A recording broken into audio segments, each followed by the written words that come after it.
और गीतकार भाई हमारे जो भी हैं,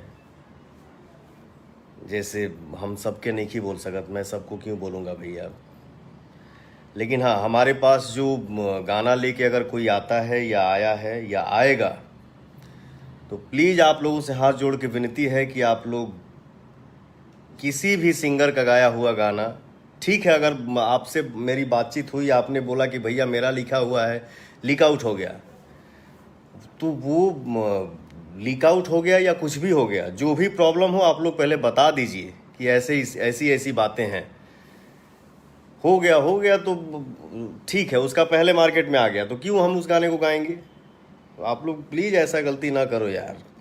हर बात मतलब हर दिन एक नया मुद्दा, हर दिन एक नया मुद्दा, ये क्या चल रहा है हमारे भोजपुरी इंडस्ट्री में, कुछ समझ में नहीं आ रहा है। इस चीज़ में सुधार लाया जाए। और हमारे गीतकार जो भी हैं, क्या नाम है इनका, रिकेश पांडे जी, आपसे विनती है, हाथ जोड़ के बोल रहा हूँ, इस तरह का काम आप न करिए। मेहनत करिए, अपने मेहनत पे भरोसा रखिए। आप मेहनत करेंगे, अपने माता पिता का सेवा करेंगे तो भगवान आपको ज़रूर फल देंगे, आप ज़रूर एक दिन स्टार बनेंगे। क्या है